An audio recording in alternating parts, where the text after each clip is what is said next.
TVC, a TV do Correio da Manhã. Direto dos estúdios da TV Correio da Manhã em Petrópolis, começa agora o Correio Petropolitano Debate deste dia 24 de agosto. E nesta edição, o município credenciará novos leitos para a reforma do Nelson de Saerp em Petrópolis. Violência preocupa trabalhadores de postos de combustíveis em Petrópolis. E também, a Prefeitura de Petrópolis prorroga regularize até o dia 30 de setembro.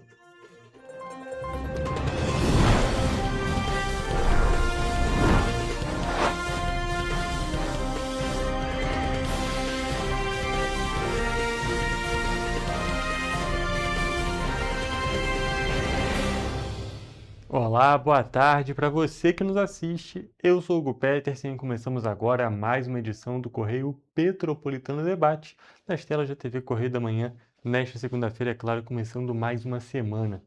E olha só, gente, o município de Petrópolis vai credenciar novos leitos hospitalares durante a reforma e modernização do Hospital Nelson de Saerp. A unidade enfrenta diversos problemas, entre eles as frequentes falhas no único elevador do local. O credenciamento vai acontecer através de um chamamento público. Segundo a Prefeitura, o edital vai ser disponibilizado a partir do dia 25 de agosto. O Executivo vai reformar e modernizar o Hospital Nelson de Saerp e o objetivo do credenciamento é garantir a continuidade da assistência aos pacientes do Sistema Único de Saúde, o SUS, especialmente nas áreas de ortopedia e psiquiatria.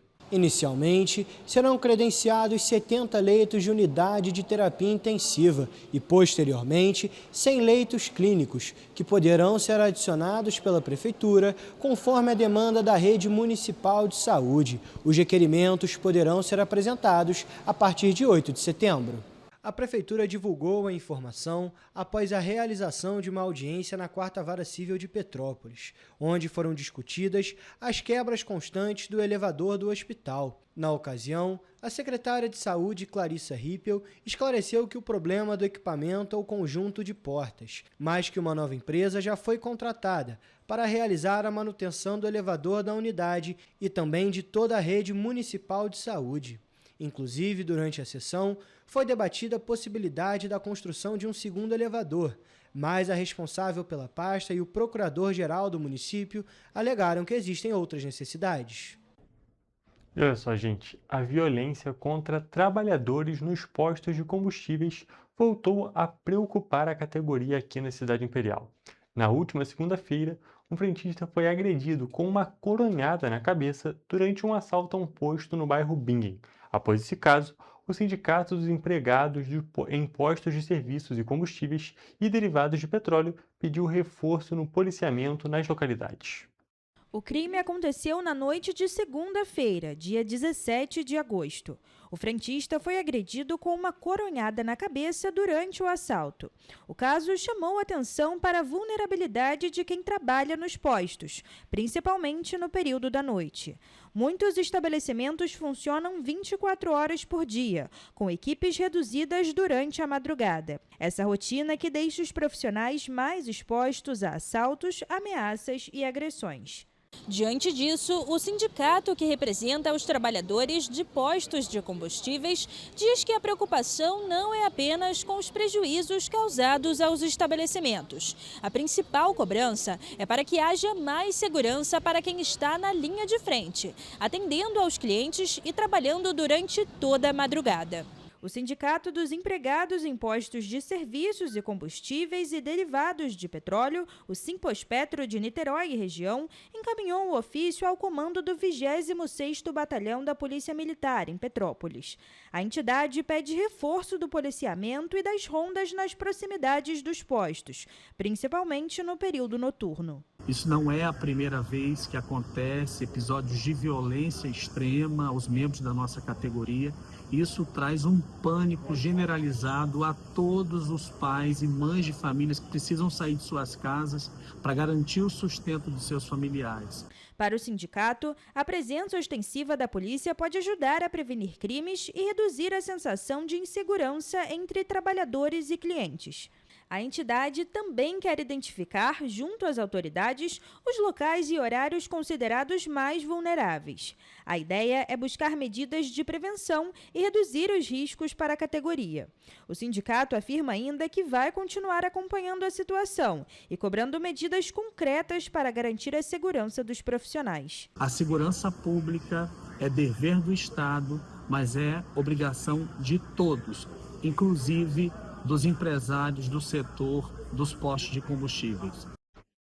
E agora, trocando de assunto, indo para uma parte mais leve do nosso programa de hoje, estão abertas as inscrições para o processo seletivo dos cursos técnicos integrados ao ensino médio do Cefet-RJ para o ano letivo de 2027. Aqui em Petrópolis, são oferecidas 36 vagas gratuitas para o curso de técnico em telecomunicações. E os interessados têm até o dia 27 de setembro para se inscrever. As inscrições devem ser feitas exclusivamente pelo site do Instituto Celecom. A taxa é de R$ 70 e os candidatos que desejarem solicitar a isenção do pagamento têm até o dia 26 de agosto para fazer o pedido. Na unidade Cefet de Petrópolis, metade das vagas é destinada à ampla concorrência e a outra metade é reservada de acordo com a Lei nº 12.711 de 2012. Podem participar do processo seletivo estudantes que já concluíram o ensino fundamental ou que estejam cursando em 2026 o 9º ano dessa etapa, inclusive pela modalidade de educação de jovens e adultos, a EJA. Também é necessário ter menos de 18 anos até o dia 30 de março de 2027. A seleção será realizada em uma única etapa no dia 11 de outubro, das 9 da manhã a 1 hora da tarde. Os candidatos serão submetidos a uma prova objetiva e uma redação.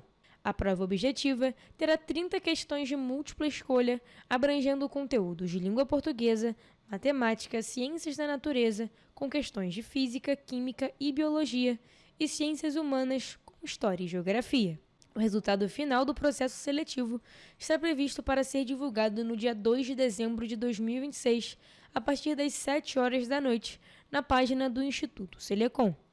O edital completo e outras informações sobre o processo seletivo estão disponíveis na página oficial da seleção. Mais detalhes também podem ser consultados no Instagram do Cefet Petrópolis. E a Prefeitura de Petrópolis prorrogou mais uma vez o prazo para adesão ao programa Regularize. Agora, os contribuintes têm até o dia 30 de setembro para negociar débitos de IPTU e ISS referentes ao ano passado e também a 2026, com condições especiais e descontos em juros e multas. O programa Regularize da Prefeitura de Petrópolis foi prorrogado mais uma vez e agora os contribuintes têm até o dia 30 de setembro para aderir. O prazo anterior terminava na segunda-feira da semana passada, dia 17 de agosto. A iniciativa oferece condições especiais para a quitação de débitos de IPTU e ISS referentes ao ano passado e também a 2026. A adesão permite descontos de juros e multas de acordo com a forma de pagamento escolhida pelo contribuinte. Segundo a Prefeitura, a decisão de estender novamente o prazo considera a procura pelo programa. O prefeito Ingo Rames destacou que a prorrogação representa uma nova oportunidade para quem teve dificuldades para regularizar as pendências e quer colocar as contas em dia. A adesão pode ser feita pela internet, na página do Regularize no site da Prefeitura. Para os débitos de IPTU, é necessário informar o número da inscrição imobiliária. Já no caso de dívidas de ISS, o contribuinte deve informar o código de inscrição municipal. Depois, basta seguir o passo a passo para fazer a simulação e emitir o boleto. Além disso, também é possível fazer a negociação presencialmente na Secretaria de Fazenda, na Avenida Queller, número 260, no centro. O atendimento é realizado de segunda a sexta-feira, das 9 da manhã às 5 horas da tarde. Para quem optar pelo pagamento em cota única ou pelo parcelamento no cartão de crédito, o desconto sobre juros e multas pode chegar a 100%. No cartão, o parcelamento pode ser feito pela internet em até 12 vezes ou presencialmente na Secretaria de Fazenda em até 24 parcelas, de acordo com as condições de cada operadora. Também há outras opções de parcelamento. Para pagamento em até 6 parcelas, o desconto é de 90% com entrada de 10%. Em até 12 parcelas, o desconto chega a 80%, também com entrada de 10%. Já para parcelamentos em até 24 vezes, o abatimento é de 70%, com entrada de 10%. Para quem precisa de um prazo maior, há ainda opções de parcelamento em até 48 vezes, com descontos que variam entre 40% e 50%, conforme as condições estabelecidas pelo programa. A Prefeitura alerta que a adesão ao Regularize também permite ao contribuinte evitar a inscrição da pendência em dívida ativa, que pode resultar na cobrança judicial do débito, além da geração de custos extras e da adoção de outras medidas cabíveis. E agora, para finalizar a parte petropolitana do programa de hoje, os alunos da Escola Firjan SESI Senai em Petrópolis ganharam destaque internacional com a realização de um projeto sobre desastres socioambientais. O objeto da pesquisa dos alunos foi a construção de um pluviômetro, cujo diferencial é o baixo custo do equipamento. O projeto Previsão de Deslizamentos e Mobilização Social para aprimorar o sistema de alerta, uma articulação entre universidade, poder público e comunidades em situação de risco, foi realizado por alunos da unidade de Petrópolis da Escola Firjan Senai SESI, em parceria com o Laboratório GeoEco da UFRJ. O projeto trabalha com a produção de protótipos de pluviômetros com valores significativamente mais acessíveis que os disponíveis no mercado. Esse trabalho ele é excelente por várias razões, mas uma das principais para nós, o CEMADEM, uma instituição nacional que monitora o país inteiro e depende de pluviômetros para poder fazer esse monitoramento, é justamente porque ele vem com uma ideia de conseguir equipamentos de baixo custo. Se nós conseguirmos, depois desse projeto finalizar a produção desses instrumentos, nós vamos melhorar muito a nossa capacidade de monitoramento. De acordo com o Centro Nacional de Monitoramento e Alerta de Desastres Naturais, o CEMADEM, o pluviômetro produzido pelos participantes do projeto é 30 vezes mais barato que os equipamentos utilizados atualmente, fator de extrema importância para o acompanhamento da situação climática nacional. O projeto aqui, esse protótipo, nós estamos falando de coisa que custa 30 vezes menos. É claro que ainda precisa de uns aperfeiçoamentos, mas então isso mostra que entre o valor que nós temos hoje e o que está sendo produzido aqui, com certeza podemos ter um produto futuro ainda mais de baixo custo que possa atender, portanto, essa demanda, que não é só do CEMADEM. É de várias outras instituições do Brasil que só não conseguem avançar porque num país como o nosso o recurso é escasso e, portanto, nós não conseguimos comprar produtos caríssimos como esses. De acordo com a diretora da escola, Bianca Esteves, com projetos como este, acontece o fortalecimento da cultura de prevenção e mitigação de desastres socioambientais e, principalmente, a formação de alunos e cidadãos conscientes e envolvidos com a sociedade. Projeto rico que tem muito valor para nós, para a nossa cidade especialmente. Então, oportunizar, porque a educação ela é muito mais do que dar oportunidade de desenvolvimento acadêmico, de áreas de conhecimento. A gente forma não só para o resultado acadêmico, mas também para a vida, para a sociedade, então a formação de valores. O projeto e o trabalho surgiram da participação do grupo da escola em oficinas de educação para a redução de riscos de desastres, das quais aprofundaram os estudos sobre percepção de risco, mudanças climáticas, sistemas de alerta e alarme, rotas de fuga, pontos de apoio e medidas de autoproteção. Premiada em 2025, a iniciativa chamou a atenção de um grupo de 40 pesquisadores de instituições do Brasil e de fora do país. É um projeto que traz estudantes de pós-graduação, doutorado, mestrado e também recém-doutores fazendo pós-doutorado, com a intenção de, no projeto, a gente ampliar a nossa capacidade de gerenciar os riscos. Vale destacar que o protótipo teve resultados aprovados por especialistas, pesquisadores e estudantes de pós-graduação ligados ao projeto NATRISC, uma parceria científica entre Brasil, Noruega e Índia, focada em mitigação de desastres naturais, estabilidade de encostas e sistemas de alerta. E o que a gente pode ver com esse projeto é o protagonismo, o que nos dá muito orgulho e muita satisfação de poder oportunizar esse desenvolvimento, e é o que a gente disse, assim, tem futuro, Então a gente fica muito feliz e orgulhoso com isso. E com essas informações, como já havia adiantado, vamos agora para um rápido intervalo.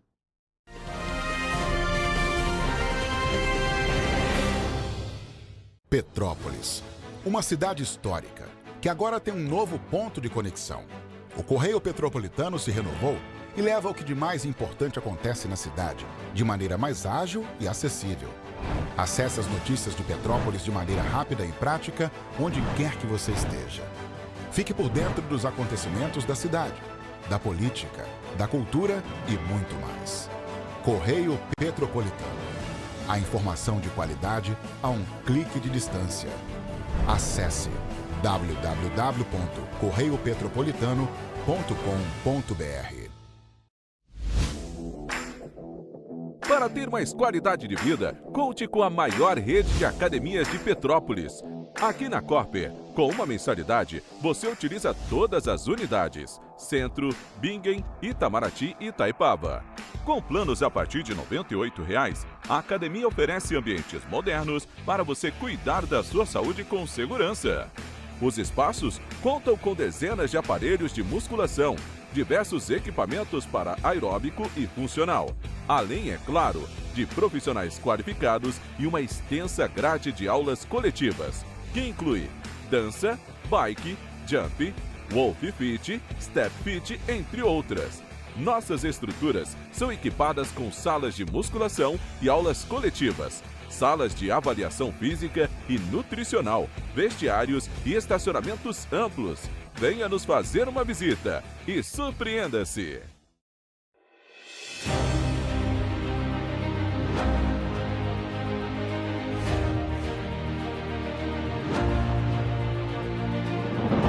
Não é jornalismo de direita, é jornalismo direito. Correio Petropolitano. Tudo que seu jornal não deveria ter deixado de ser. Todos os dias, em uma banca perto de você.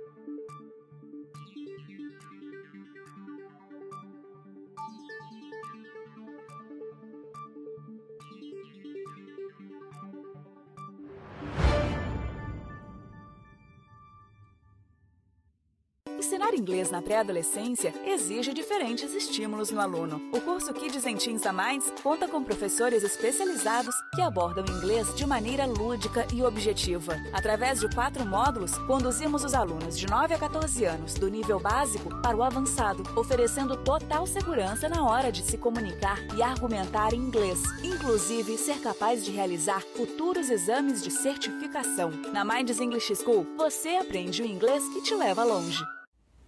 Você já pensou sobre o que é ser petropolitano?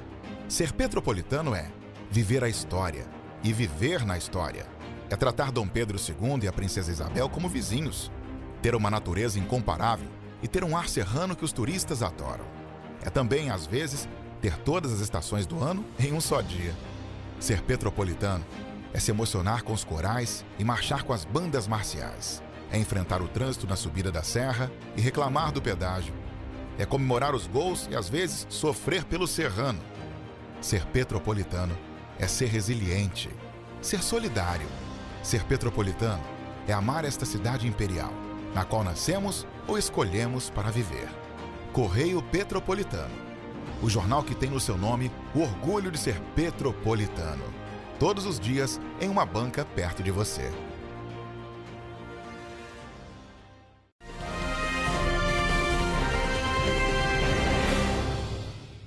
Estamos de volta e olha só, gente, antes da nossa previsão do tempo, que costuma abrir o nosso segundo bloco, nós vamos lá para Nova Friburgo. Isso porque empresas, startups, pesquisadores interessados em inovação vão ter uma oportunidade de conhecer caminhos para tirar projetos do papel. A primeira edição do Firjan IEL em Movimento acontece na próxima terça-feira em Nova Friburgo, com palestras, casos de empresas e informações sobre editais de financiamento. O encontro será realizado na unidade da Firjan de Nova Friburgo e faz parte de uma programação que vai percorrer diferentes regiões do estado do Rio de Janeiro. A proposta é aproximar o setor produtivo de soluções, oportunidades e mecanismos de apoio voltados à inovação. A programação foi pensada para apresentar de forma prática possibilidades de financiamento e apoio para diferentes necessidades das empresas. Nessa primeira leva de encontros, o tema vai ser recursos para inovação. E o nosso principal objetivo é mostrar para as empresas que elas não necessariamente precisam inovar sozinhas e que existe um ambiente de inovação e conexão que pode apoiar essas empresas e a Frigiel é parceira nesse processo. Entre os destaques está o Conecta Lab, aceleradora da Frigiel, que trabalha com empresas e startups fluminenses. Durante o encontro, participantes também poderão conhecer experiências de negócios que já passaram pelo programa e estão colocando novas soluções em prática.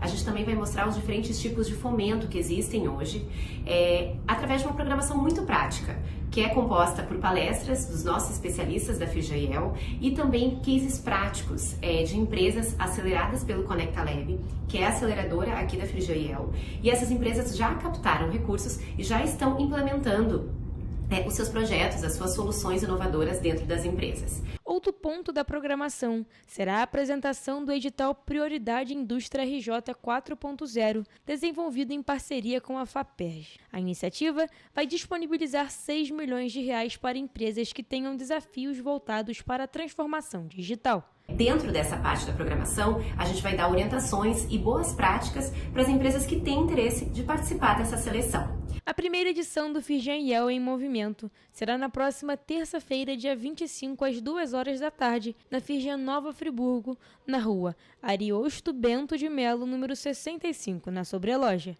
A participação é gratuita e as inscrições estão abertas pela internet. Ou seja, pessoal, quem tem interesse, agora é o momento de fazer a inscrição, justamente porque o evento já acontece amanhã, dia 25. Passadas essas informações, agora sim vamos para a nossa previsão do tempo.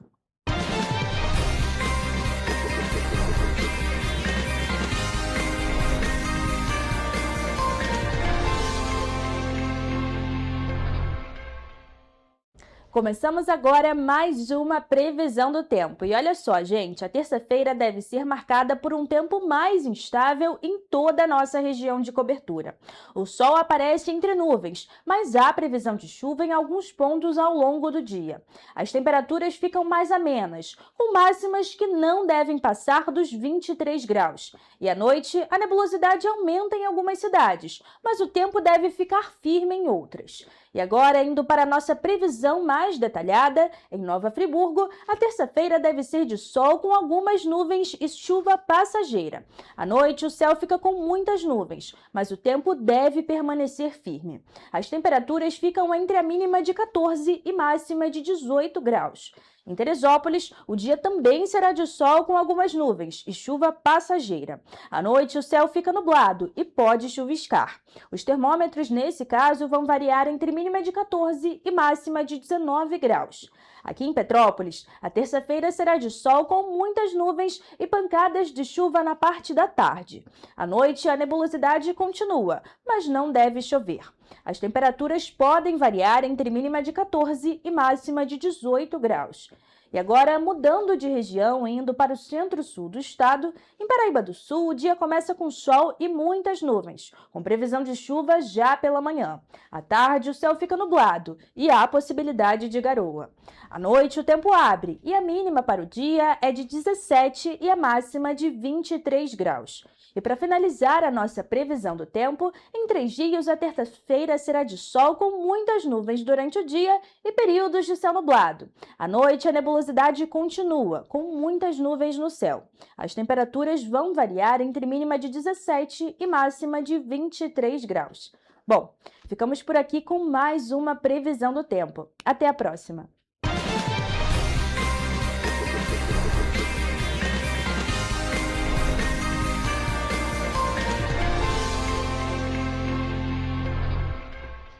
Muito obrigado pelas informações, Evelyn. Inclusive, nós continuamos nesse assunto climático falando um pouco sobre o El Niño. Isso porque o governo do estado do Rio de Janeiro deu início a uma nova etapa de preparação dos 92 municípios fluminenses para enfrentar os possíveis impactos do fenômeno climático. A estratégia reúne treinamentos para equipes das prefeituras, novos sistemas de monitoramento e alerta e ferramentas que vão ajudar a identificar com antecedência as áreas e populações mais vulneráveis a eventos como ondas de calor, chuvas intensas, enchentes, estiagem e queimadas. A iniciativa foi discutida na última quinta-feira na UERJ, durante um encontro que reuniu representantes do Estado e também dos municípios. A criação do comitê se mostra muito relevante na medida em que já estamos sofrendo os efeitos do El Niño. O governo do estado do Rio de Janeiro alinhou ainda uma agenda contínua de treinamentos e reuniões técnicas para capacitar os órgãos locais dos 92 municípios do estado. Os encontros têm início entre os dias 25 e 28 de agosto, com as oficinas presenciais da Secretaria de Saúde voltadas para as equipes de vigilância em saúde e atenção primária municipais. Nos encontros serão detalhados os protocolos de resposta por níveis de severidade e a entrega de cartilhas com orientações divididas para gestores, profissionais, população e proteção animal. Ações necessárias para o enfrentamento do fenômeno climático, que é comum, mas que em 2026 deve ter força maior do que a habitual. O El Niño tem cerca de 250 milhões de anos. É uma coisa que acontece com bastante frequência. Se deve a um aquecimento das águas do Pacífico. E agora, este ano, esperando que nós estivéssemos chamados de Super El Niño. Nós temos um quadro de baixa umidade, estiagem, fortes ventos. Isso tudo vem contribuindo para a ocorrência de incêndios florestais. Quando comparamos o mês de julho com o mesmo período do ano passado, nós identificamos um aumento de cerca de 100% dos incêndios florestais, o que é um dado muito relevante. Na sequência das ações de conscientização, a Defesa Civil do Estado promove no dia 26 de agosto a oficina para a implantação das salas municipais de observação e monitoramento de eventos climáticos. Em setembro, a programação segue, no dia 3, com treinamento para elaboração e atualização dos planos de contingência municipais. No dia 11, com a capacitação em planejamento orçamentário aplicado à proteção e defesa civil, e no dia 17, com orientação técnica para a criação do Fundo e do Conselho Municipal de Proteção e Defesa Civil. Além disso, está prevista uma oficina prática voltada ao mapeamento de ilhas de calor urbanas. É uma realidade que se estabelece, mas a Defesa Civil e os demais órgãos, secretarias aqui presentes, nós estamos preparados para isso. As estratégias reúnem treinamentos para equipes das prefeituras, novos sistemas de monitoramento e alerta e ferramentas que vão ajudar a identificar com antecedência as áreas e populações mais vulneráveis a eventos como ondas de calor, chuvas intensas, enchentes, estiagem e queimadas. E olha só, gente, agora seguindo com o nosso programa, a gente troca um pouco de assunto. Isso porque uma análise dos resultados do IDEB 2025 mostra que o ensino médio em tempo integral pode acelerar o aprendizado, principalmente entre os estudantes em situação de maior vulnerabilidade. Entre as 100 escolas de menor nível socioeconômico com melhor desempenho no país, 77 funcionam em formato 100% integral. O levantamento foi feito pelo Instituto Sonho Grande e pelo Instituto Natura. A análise cruzou os resultados do IDEB 2025 com o indicador de nível socioeconômico dos estudantes brasileiros. Os dados mostram que as escolas de ensino médio em tempo integral apresentam desempenho superior em todos os níveis socioeconômicos. Entre as escolas mais vulneráveis, a diferença é ainda mais expressiva. As 1.166 unidades que funcionam 100% em tempo integral e atendem estudantes dos níveis socioeconômicos mais baixos tiveram em média 0,6 ponto a mais no IDEB do que as 1.713 escolas de jornada parcial do mesmo perfil. Isso representa um desempenho cerca de 15% maior. Os resultados também aparecem no SAEB 2025, a avaliação que mede a qualidade da educação básica no país. Em matemática, os estudantes das escolas de baixo nível socioeconômico que estudam em tempo integral tiveram 23 pontos a mais do que os alunos da jornada parcial. Segundo a análise, essa diferença equivale a 4,6 anos a mais de aprendizado. Em língua portuguesa, a diferença foi de 21 pontos no SAEB. O resultado representa uma aceleração equivalente a 3,2 anos de escolarização adicional para os jovens em situação de maior vulnerabilidade. Segundo o Instituto Natura, o resultado não está relacionado apenas à quantidade de horas que o aluno passa na escola, mas também à forma como esse tempo é utilizado. Entre os pilares do modelo estão o projeto de vida, o protagonismo juvenil, o acolhimento, a orientação de estudos e a tutoria. Mas mesmo com os avanços, o ensino em tempo parcial ainda concentra a maior parte dos estudantes. Em 2025, o país tinha 4.235 escolas de ensino médio 100% integrais, o equivalente a 21% do total. Essas unidades reuniam cerca de 214 mil matrículas urbanas avaliadas, enquanto mais de 1 milhão de estudantes ainda estavam na jornada parcial. O Instituto Natura avalia que um dos principais desafios para ampliar o ensino integral é a prioridade dada pelos governos estaduais à política. Os dados analisados pelo Instituto Sonho Grande e pelo Instituto Natura indicam, portanto, que a ampliação da jornada escolar pode ter impacto ainda maior entre os estudantes em situação de vulnerabilidade socioeconômica. E com essas informações, nós encerramos a parte de notícias do programa de hoje e vamos agora para um rápido intervalo. Porém, antes disso, quero fazer um convite para vocês. Entrem lá no Instagram e procurem @TV Correio da Manhã e @Correio Petropolitano. Já está até aparecendo para vocês aqui na nossa barrinha vermelha. Vocês podem entrar lá, seguir, que é claro, todas as informações chegam em primeira mão para vocês. Inclusive, nós tivemos algumas ocorrências aqui em Petrópolis que daqui a pouquinho vocês vão acompanhar no Correio Petropolitano na TV, primeira edição. Mas já estão desde cedo lá. Já vou dar um spoiler. Uma envolve a questão de um ônibus que houve a quebra de um eixo e também a gente teve um incêndio em um caminhão na BR-040. Não é o costume aqui do Correio Petropolitano Debate, mas vocês acompanham daqui a pouquinho lá no Correio Petropolitano na TV, primeira edição, e também nas nossas redes sociais que estão aqui embaixo. Só entrar lá e seguir. Com essas informações passadas, agora sim vamos para um rápido intervalo e daqui a pouquinho a nossa entrevista.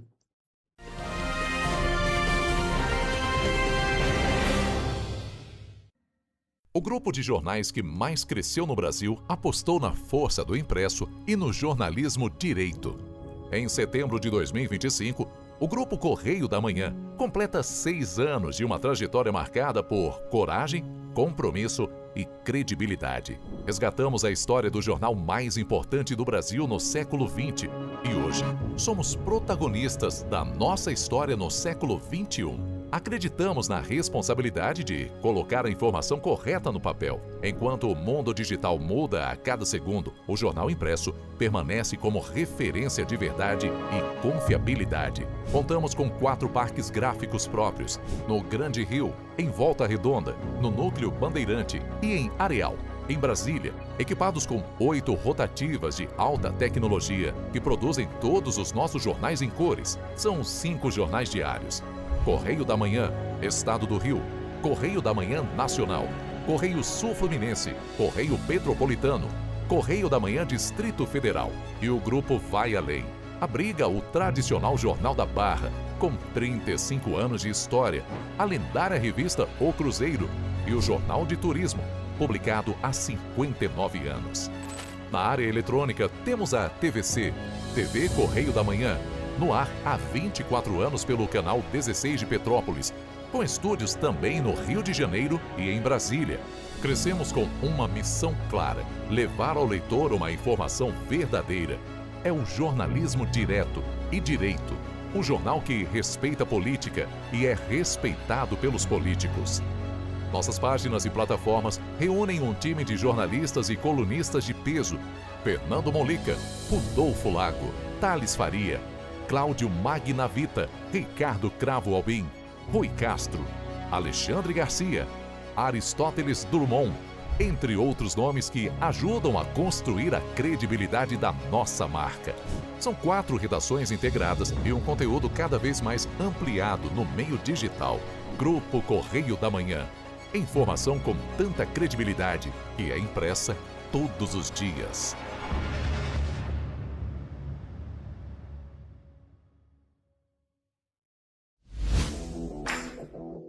Para ter mais qualidade de vida, conte com a maior rede de academias de Petrópolis. Aqui na Corper, com uma mensalidade, você utiliza todas as unidades: Centro, Bingen, Itamaraty e Itaipava. Com planos a partir de R$ 98,00, a academia oferece ambientes modernos para você cuidar da sua saúde com segurança. Os espaços contam com dezenas de aparelhos de musculação, diversos equipamentos para aeróbico e funcional, além, é claro, de profissionais qualificados e uma extensa grade de aulas coletivas, que inclui dança, bike, jump, wolf fit, step fit, entre outras. Nossas estruturas são equipadas com salas de musculação e aulas coletivas, salas de avaliação física e nutricional, vestiários e estacionamentos amplos.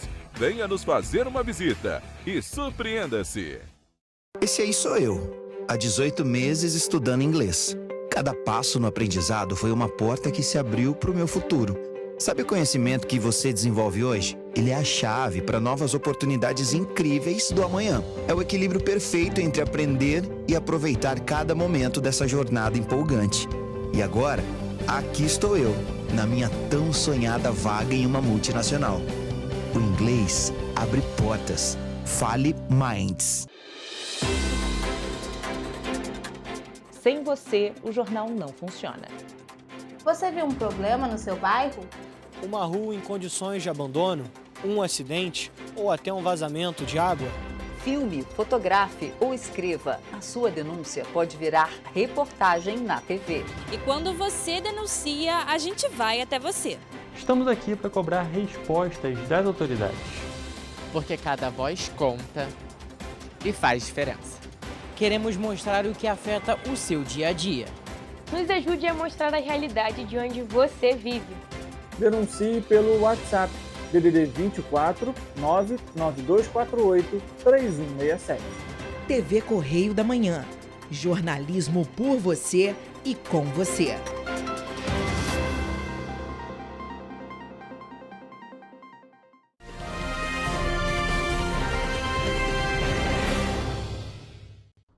Estamos de volta com o Correio Petropolitano Debate e dessa vez estamos aqui ao vivo com o André Cardoso, que veio conversar um pouco com a gente sobre a Escola de Música Santa Cecília, mais especificamente sobre o acervo histórico, justamente desse espaço que é tão importante para a cultura da nossa cidade. Tudo bem, André? Boa tarde, seja bem-vindo.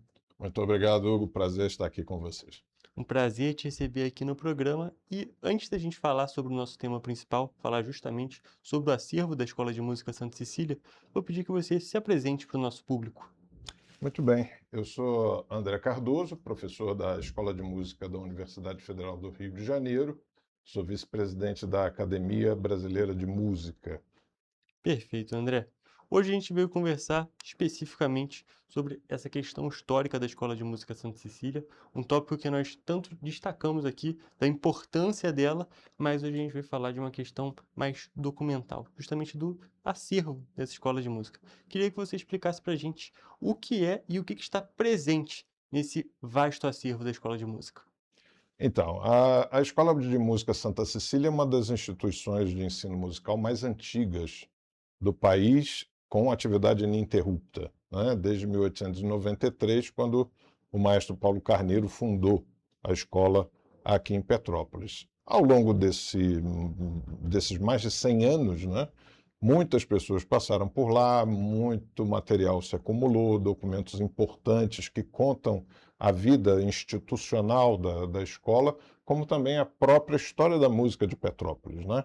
Tem lá o acervo do próprio maestro Paulo Carneiro, com vários manuscritos musicais, alguns do século XIX ainda, de outros compositores que passaram pela escola.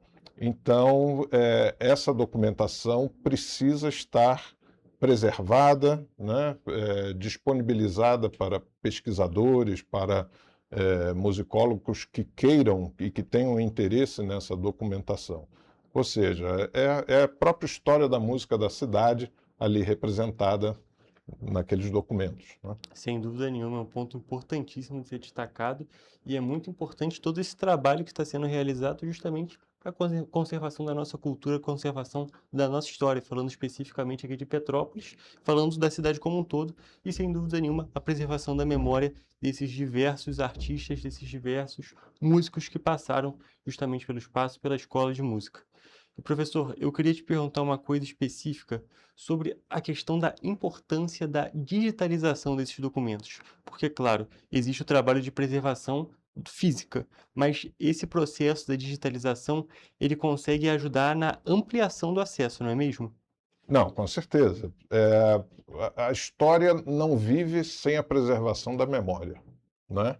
E a preservação da memória precisa dos documentos, né? Quer dizer, o conteúdo dos documentos é importante para que as pessoas conheçam a história.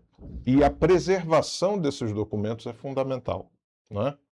Como eu falei, tem documentação lá do início, da inauguração da escola, obras do maestro Paulo Carneiro antes mesmo dele fundar a escola, antes mesmo de vir para Petrópolis, obras da década de 1870, 1880, né? Então, hoje, para você dar acesso facilitado aos pesquisadores, você tem na digitalização um meio de acesso muito mais facilitado. Você, ao mesmo tempo que preserva o documento original, por ele não ficar sendo manuseado o tempo todo, né? Pesquisadores de outros lugares não precisam vir a Petrópolis para consultar os documentos, ou seja, aquele que tiver interesse, né, numa determinada obra, num determinado documento, pode solicitar à Escola de Música Santa Cecília e tem lá o arquivo digital que pode ser enviado.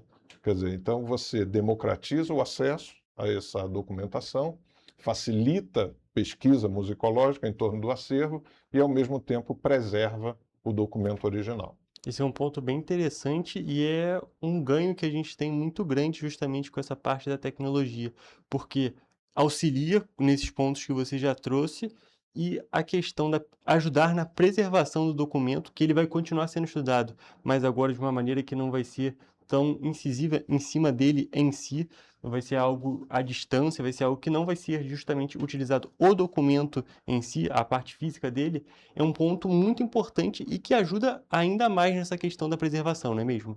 Exato. A gente tem que levar em consideração que o importante do documento é o conteúdo, né?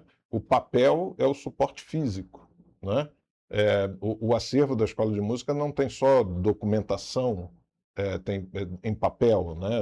Ou música, ou parte escrita. Tem, por exemplo, uma grande coleção de fotografias, né? Tem recortes de jornais, quer dizer, tem uma hemeroteca que tem ali o dia a dia, né, das atividades musicais, não só da escola, mas também da própria cidade, né? Concertos que foram realizados, os músicos que tocaram, o repertório que se executava, né? Então, o importante é a preservação do conteúdo. O suporte físico é um, o suporte digital é outro, que a tecnologia nos proporciona o acesso ao conteúdo sem você precisar acessar o documento original. E, professor, um outro ponto que a gente tem que falar é que nós já destacamos aqui muitos dos benefícios justamente de todo esse trabalho. Mas essa questão, esse trabalho de preservação está sendo possibilitado por meio de uma parceria da Escola de Música Santa Cecília, justamente com a Academia Brasileira de Música, não é mesmo? Queria que você falasse um pouquinho de como surgiu essa parceria e da importância dela. Certo. Então, a Academia Brasileira de Música é uma instituição que foi fundada por Heitor Villa-Lobos e um conjunto de compositores e musicólogos em 1945, né? Ela tem por objetivo exatamente o apoio, né, à música brasileira, através de diversas ações, né? A gente tem publicações que fazemos, temos um banco de partituras que reúne composições de diversos compositores do Brasil, de diversos períodos, desde o século XVIII até os compositores contemporâneos mais jovens, que fica à disposição dos intérpretes, das orquestras, né, através de aluguel. E uma das ações que a gente tem é exatamente o apoio à preservação de acervos musicais, né, através de parcerias que a gente faz.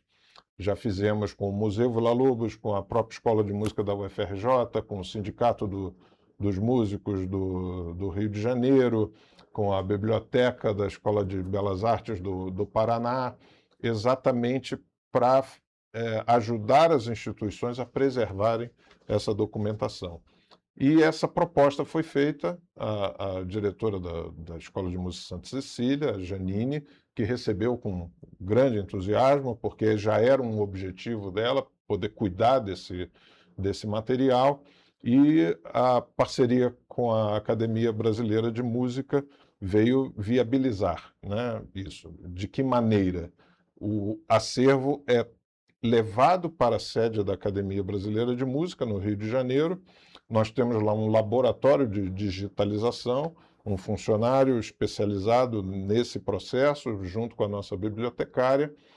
Os procedimentos de digitalização são feitos de acordo com as normas que a própria UFRJ utiliza e o CONARC, que é o Conselho Nacional de Arquivologia, e a gente devolve o material físico não só higienizado, como também organizado, colocado em papel salto neutro, ou seja, com pH que não afeta o documento original, e devolvemos também num HD com todo o material digitalizado, e a Escola de Música fica com os arquivos digitais para utilizar da maneira que bem entender. Então, é a maneira que a Academia Brasileira de Música tem de ajudar as instituições que têm dificuldades em preservar o acervo musical sob sua custódia. E é um trabalho bem interessante da gente destacar, porque ele parte, é claro, dessa ideia do auxílio da Academia Brasileira de Música, e ele gera um ganho total, um ganho justamente para a academia, que vai conseguir preservar esses documentos, e também essas instituições como a Escola de Música Santa Cecília, que tem toda essa facilitação do trabalho, porque é um trabalho que, como você mesmo disse, que a diretora aqui, falando especificamente da Escola de Música Santa Cecília, já tinha um interesse, porém, por motivo ou outro, não conseguiu fazer até o momento. Isso facilita em muito e, é claro, protege ainda mais todo esse acervo histórico existente aqui na cidade. Exatamente. Esse é o papel da academia. Quando ela foi fundada, nos estatutos tem esse objetivo, ou seja, trabalhar em prol da música brasileira de concerto, né? Que necessita, evidentemente, de condições especiais para acontecer, né? Então, a academia tem essa função, né? Então, aqui em Petrópolis, com esse acervo importantíssimo da Escola de Música Santa Cecília, foi uma das instituições que nós oferecemos, né, esse serviço, que para a instituição que a gente faz a parceria é um trabalho absolutamente sem custo, né? A academia faz todo o processo e devolve o acervo organizado, higienizado, enfim, pronto para ser novamente acondicionado nas melhores condições que a própria instituição tiver para custodiar esse material. E ainda falando especificamente do caso aqui da Escola de Música Santa Cecília, eu queria perguntar para você, não especificamente sobre esse trabalho do acervo, Sim. mas qual a importância da gente conseguir manter a memória da Escola de Música, que ela, nesse caso, continua atuando aqui na cidade, mas qual a importância do apoio da população a espaços como esse da Escola de Música? Eu acho que a Escola de Música Santa Cecília hoje ultrapassa muito o papel de uma simples escola de música, né? Como eu disse, ela tem uma atuação de mais de um século na cidade, reuniu essa documentação importantíssima que eu acho que a própria população desconhece muitas vezes, né? Petrópolis é uma cidade que já deu músicos extraordinários, que eu acho que muitas vezes a população também não conhece. Por exemplo, Vera Janacopoulos foi uma das mais importantes cantoras líricas do país, nasceu em Petrópolis, era intérprete favorita de grandes compositores como Prokofiev, Manuel de Falla, Ravel, Stravinsky, né? Tivemos a Madalena Tagliaferro, uma das mais importantes pianistas brasileiras do século XX, compositores, né, como Otávio Maú, Rafael Batista, Guerra Peixe, atualmente temos o maestro Hernani Aguiar, enfim, é uma história que precisa ser contada, né? E a gente não conta a história sem fontes, né? E a fonte é o documento, né? Então, a Escola de Música Santa Cecília, é o que eu digo, tem um papel muito maior do que uma simples escola de música atuante hoje na cidade. Tem um teatro, né, que hoje se chama Teatro Imperial, mas que já recebeu ali concertos e tudo mais. Eu mesmo já atuei algumas vezes naquele teatro, trazendo as produções de ópera da UFRJ para serem apresentadas aqui na cidade, né? A cidade precisa ter novamente o seu teatro à disposição da população, que se encontra fechado, né? Então, o teatro da Escola de Música Santa Cecília é, nesse momento, o principal teatro da cidade, né? Então, eu acho que a população precisa entender o papel dessas instituições, né? E apoiar, como foi feito há décadas atrás na própria construção do prédio, né? Que foi a própria população, através de doações e trabalhos, né, comunitários, que conseguiu erguer aquele prédio. Então, essa é a importância da escola para muito além de ensinar música. Perfeito, professor.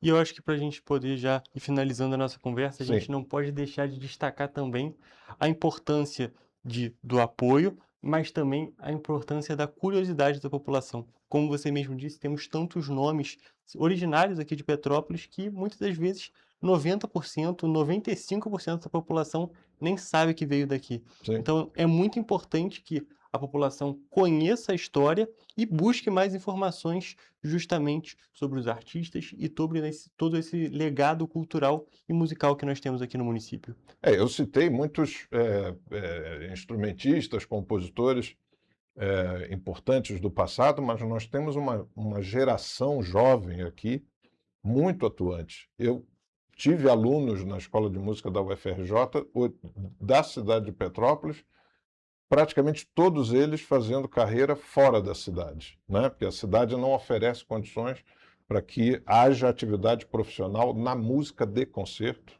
eu faço questão de frisar isso, aqui na cidade. Então, eu tenho ex-alunos que estão, os cantores líricos, por exemplo, estão na Alemanha, na Áustria, estão fazendo carreira em Londres, né? Atuando no Rio de Janeiro, no Teatro Municipal do Rio de Janeiro, enfim, em vários lugares. Aqui nós temos instituições importantíssimas, como o Instituto dos Meninos Cantores de Petrópolis, vários são oriundos do Coro dos Canarinhos, tem a UCP, enfim. Mas isso tudo precisa de uma política específica voltada para esse setor, né? Acho que a música de concerto aqui na cidade ainda precisa desse olhar específico que ela necessita, né? Que é uma música que não está, muitas vezes, na mídia, não está no dia a dia das pessoas, né? A gente pega o rádio, quantas estações tocam música clássica? Praticamente nenhuma, né? Então é diferente da música da chamada indústria da cultura, a música do entretenimento, né? Essa música se faz ouvir por alto-falantes, né? A música de concerto, ela precisa do silêncio para se fazer ouvir. Então, só isso a gente já consegue entender a diferença dessas duas práticas musicais, sem entrar no mérito qualitativo de ambas, né? Mas, assim, são condições diferentes que precisam, muitas vezes, de uma política pública específica para esse setor, para que esses jovens consigam trabalhar na cidade. Perfeito, professor. A gente tem que destacar que o talento existe. A Claro. gente só precisa de mais oportunidade realmente para esses artistas, para esses músicos que são daqui, mas que muitas das vezes, justamente como você mesmo disse, fazem a carreira fora da cidade. Professor, tem mais algum ponto que você gostaria de destacar, tanto sobre esse cenário musical de Petrópolis, ou também sobre a questão da conservação do acervo? Eu acho que essas instituições aqui de Petrópolis, né, precisam ter esse olhar para os acervos musicais, né? Porque não é só a Escola de Música Santa Cecília, você tem bandas de música aqui, você tem irmandades, né, dentro das igrejas que no passado tiveram uma atividade musical importante. Quantas obras musicais em manuscritos ainda estão por aí, muitas vezes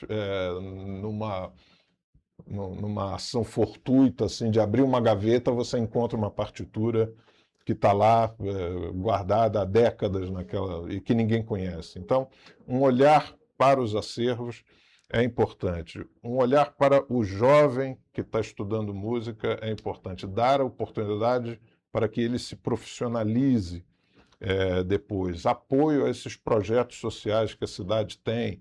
Tem a Ação Social pela Música, tem o Palácio Itaboraí, né? Tem o Centro Suzuki de Petrópolis, fazendo um trabalho extraordinário com as crianças de ensino musical. A música precisa estar presente no dia a dia das crianças dentro das escolas, não é? Ou seja, o ensino da música de forma regular, profissional, criteriosa dentro da escola. Isso transforma, né, aquela criança, transforma a sua família, transforma a cidade, né? Então, acho que isso é importante, a gente ter esse olhar para isso. Perfeito, professor. Muito obrigado pela sua presença, foi um prazer conversar com você. A gente poderia continuar conversando, mas infelizmente o nosso tempo acabou. Ok, eu que agradeço, muito obrigado. Assim que tiverem outra necessidade, uma participação minha, estou à disposição. Perfeito, Tá? professor. Mais uma vez, muito obrigado. E com essas informações, eu encerro a nossa entrevista e a nossa edição de hoje do Correio Petropolitano Debate. Muito obrigado pela sua audiência e até a próxima.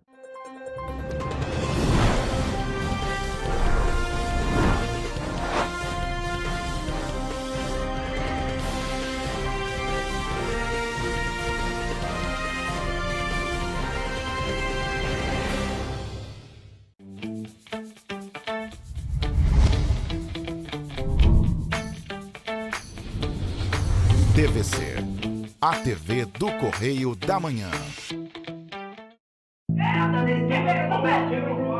O seu jeito de beber te afastou das pessoas que você ama?